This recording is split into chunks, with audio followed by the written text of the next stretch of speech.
Hello and welcome to today's live webcast. Today we will be launching a test bed satellite for the company of ScanSat.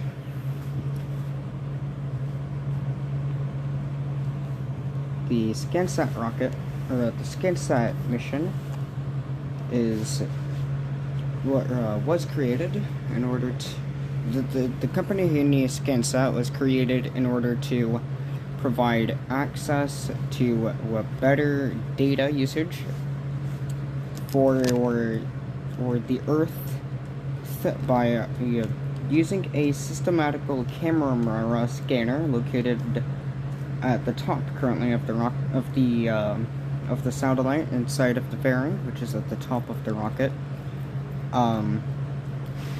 And right now it will be just doing absolutely nothing. Now the satellite itself is designed to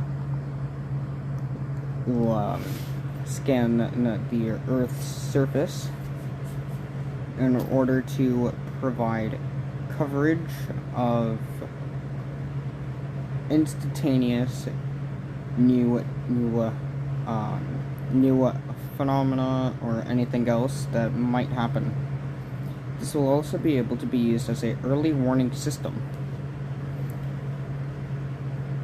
This mission, or for ScanSat or ScanSat-1, will be the first ever ScanSat satellite to be put up into orbit. Once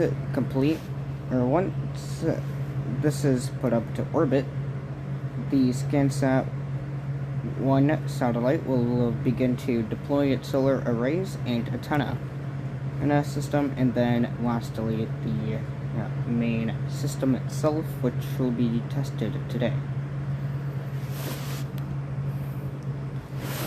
The ScanSat mission, the rocket that you're looking at right now is the Israeli fully reusable rocket. The rocket is designed in order to the reason for the rocket's design like this is in order to allow us to rapidly launch rockets whenever available.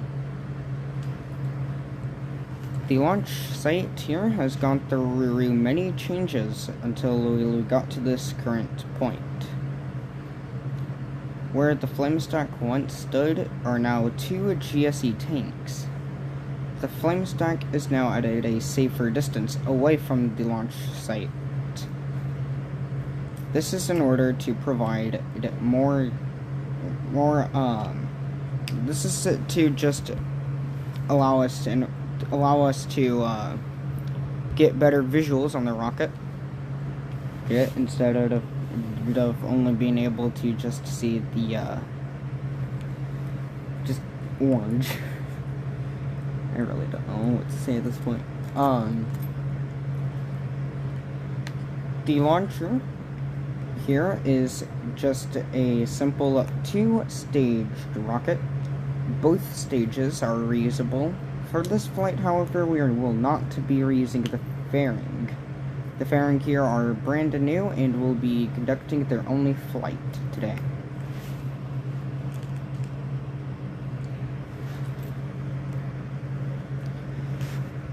The fairing is there in order to protect the payload from aerodynamics and friction, or heat from the friction of the rocket going through the Earth's atmosphere.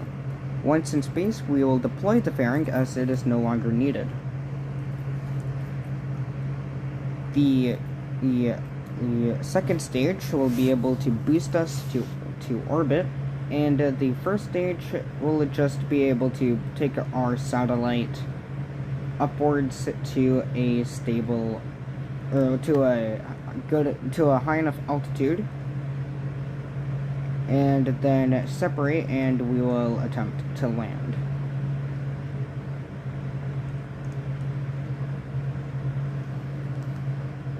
This will be the 15th flight for this booster.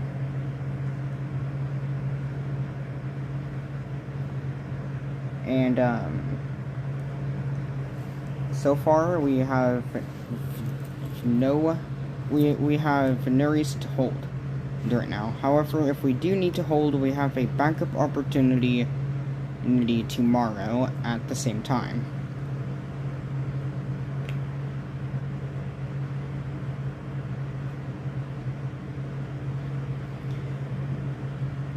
The rocket here is just a basic rocket, and yeah.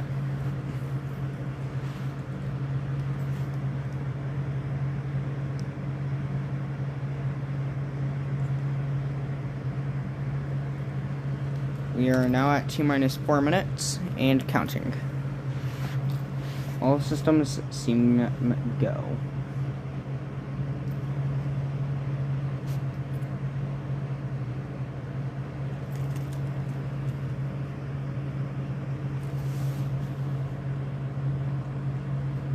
T-3 minutes.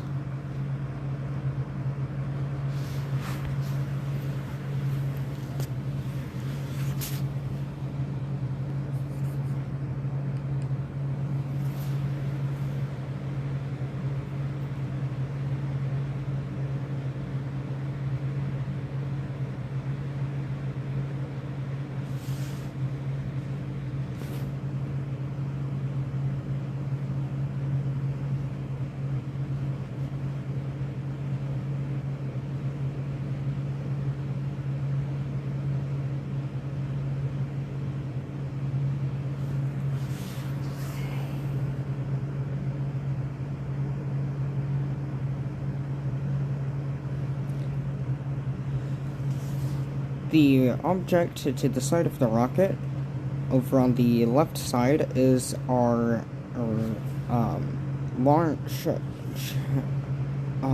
Is the launch system, or whatever. No, is the fuel line system. This will be retracted here pretty shortly at T0 in order to let the rocket launch. Well, near T0, I should say. Like about 2-1 minute, it'll be retracted, and yeah. The object to the left of the fuel tower is the GSE tanks, which is where the fuel tower will get the fuel from in order to put it over into the rocket. The object below it, with the rocket, is just a simple system that allows the engines to ignite. The object to the right of that is another spark and igniter, and that tower here should begin to separate, retract now. Yep. The other object is a communications-based system. That right there is required in order for us to keep contact with the rocket at all times.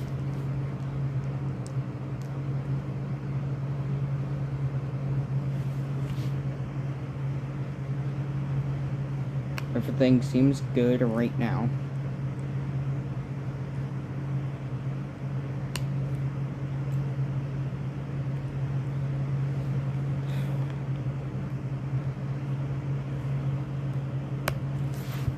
Three, 2, 1. And there she goes. For the very first ever time with a satellite developed for scanning the Earth.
The first stage is powered by three simple engines that allow the rocket to fly upwards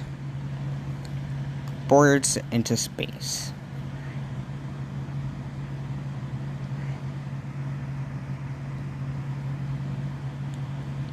Miko, stage separation confirmed.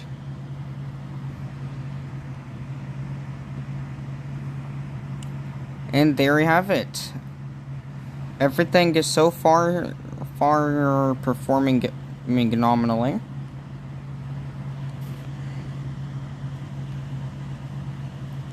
Fairing separation confirmed. And a nominal fairing deployment.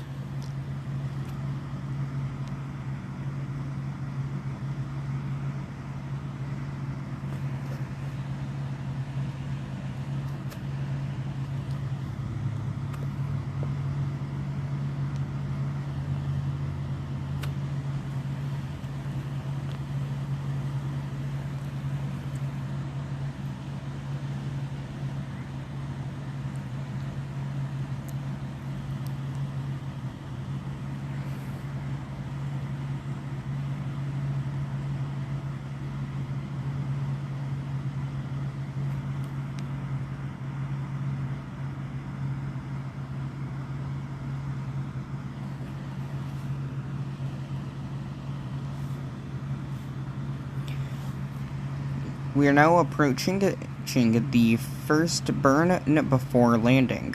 This will be the re-entry burn. The re-entry burn will be able to slow us down as we re-enter the Earth's atmosphere.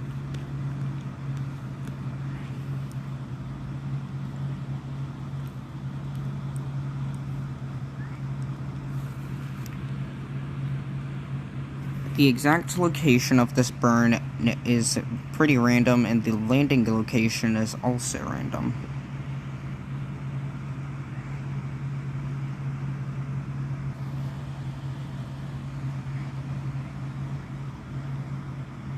Oh shoot, looks like this is actually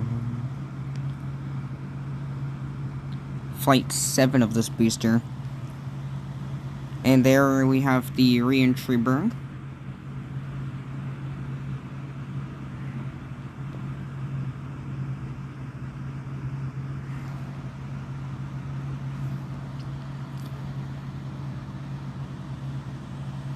And a re-entry burn shutdown on time. The next burn will be the landing burn, and this will start once we reach around 10 kilometers. And this will be able to slow down the vehicle in preparation for landing. Once we reach around, oh, yep, there we go. Once we do enter the lower atmosphere of the Earth, the legs will deploy. Keep an eye out on those pretty soon.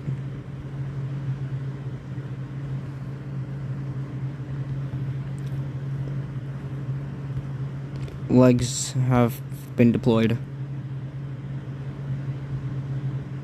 Copy that. Legs deployed.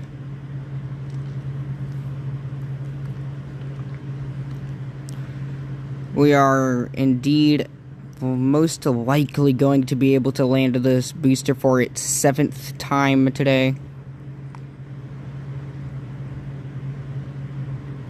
Oh, this is exciting.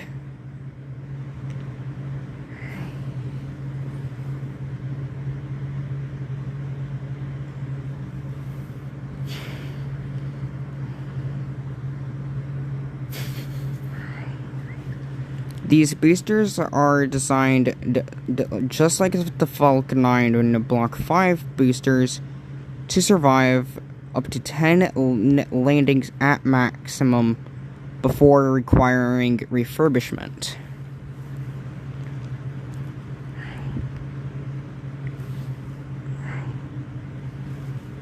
Now, the reason for this is that we would need these boosters in order to compete with the other space agencies across the globe. globe, but kind of like how what SpaceX is doing.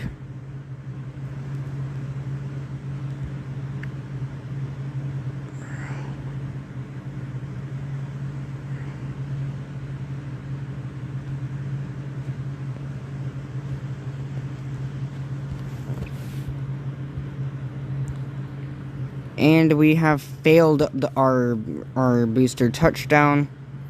That's alright. Landing the boosters is only an optional task.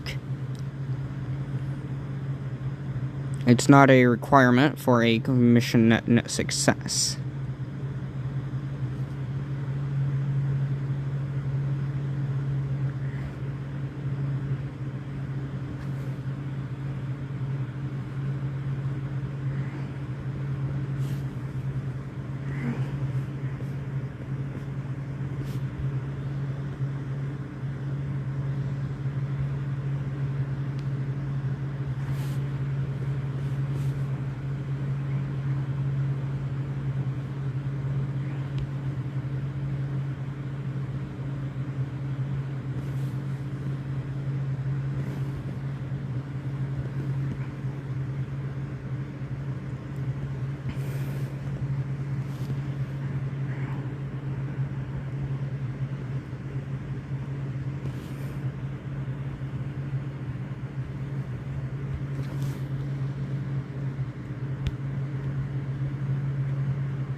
We have entered the Earth's atmosphere on stage 2.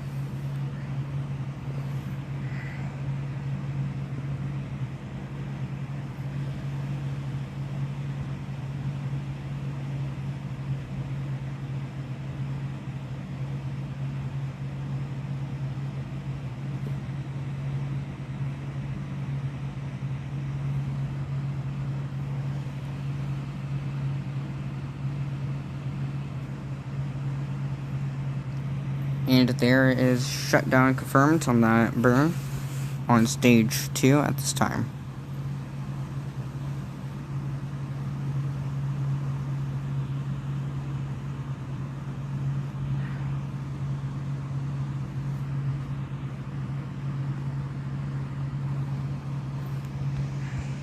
The next burn is the landing burn, starting here shortly.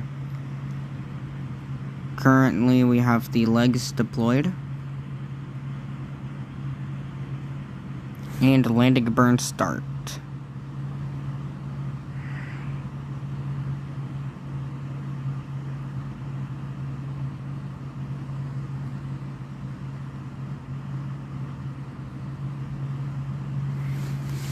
Unlike what most people believe, we do not use methalox as our fuel source. We actually use a much more simple and much more cheap fuel source: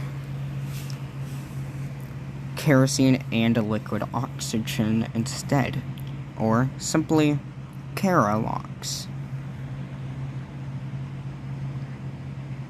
the reason behind this is so that way we won't have to keep on getting ourselves in trouble for using methyl locks. It's because, well, obviously not everyone likes us using methyl locks, especially on our first time ever trying to use methyl locks. So ever since then, we just stopped using it.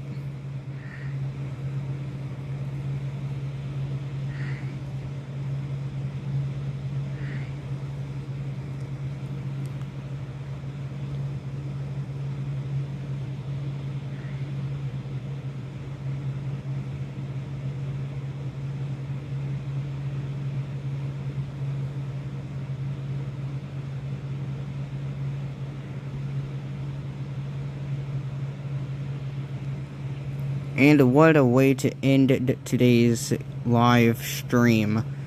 We have successfully landed the second stage, successfully deployed a new satellite, and, well,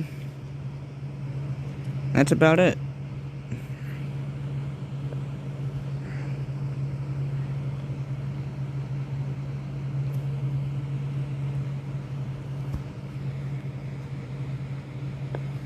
Now, as some of you people might know, there is a simple secret mission that we haven't been doing for a while now. This is, of course, a trip to the moon. The reason we haven't been doing it, get this for some time now, is, well, simple. Yep. It really is just a simple one.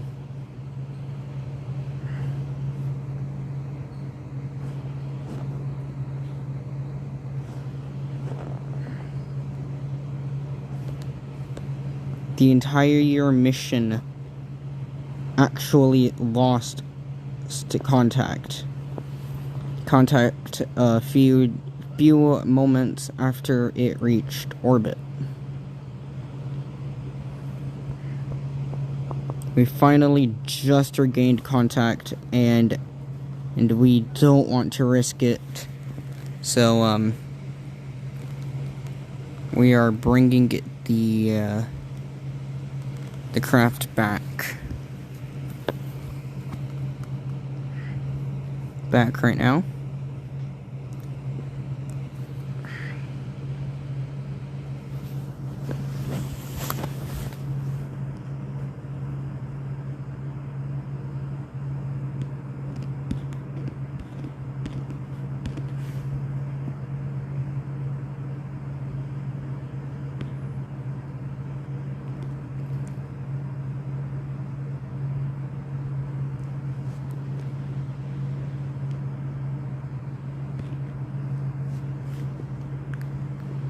Alright. If everything goes according to plan, though, this will be our first ever capsule to actually recover. And that is a pretty big deal.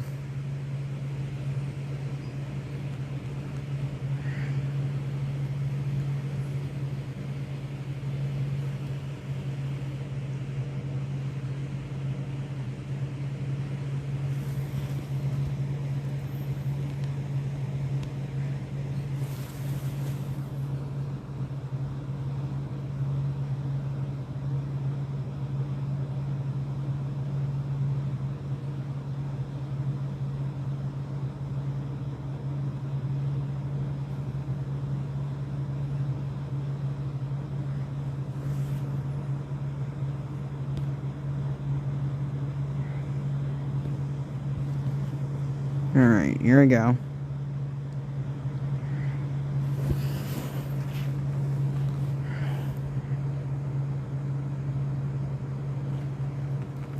parachutes have all been deployed at this time.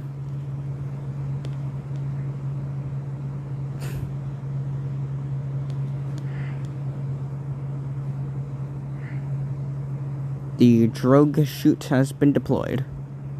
And all 3 mains are now just taking it down.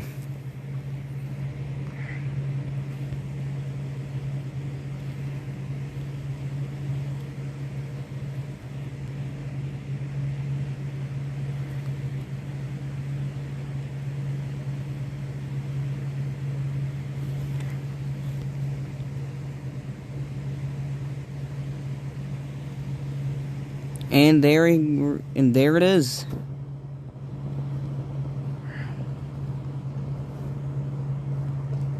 We're now just waiting for the drogue chute to return.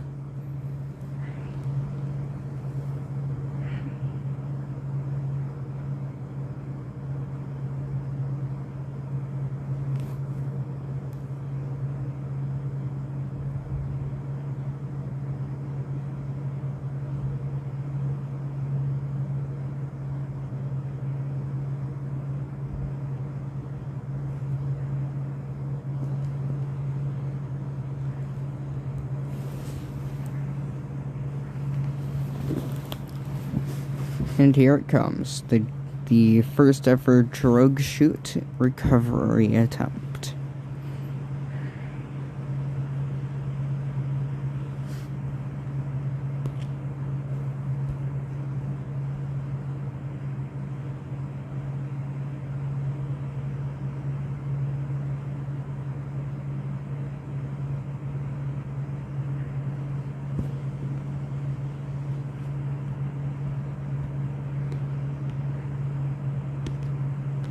So this here is the booster that took our craft over to the moon, or that would have taken our payload to the moon, I should say.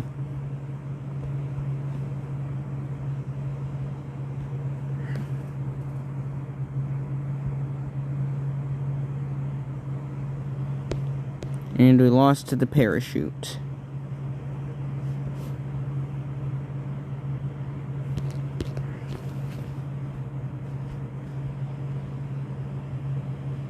Here's a Astro Jeb, and here was that crew cabin.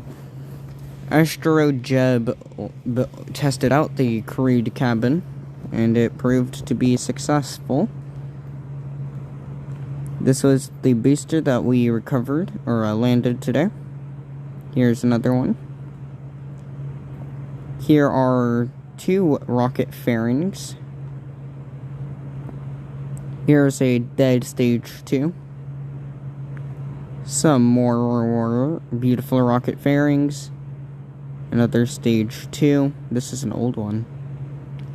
Another stage 2.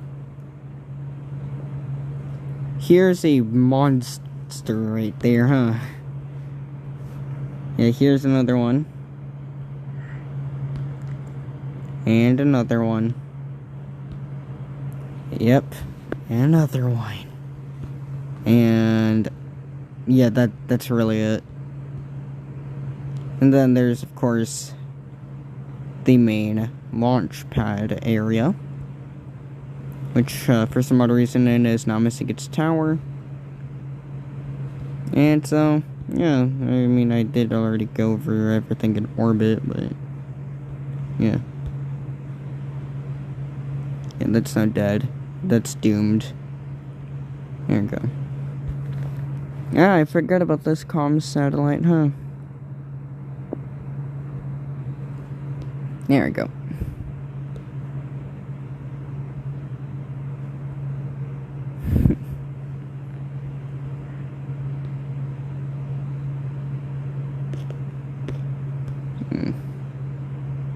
Alright, and that's everything.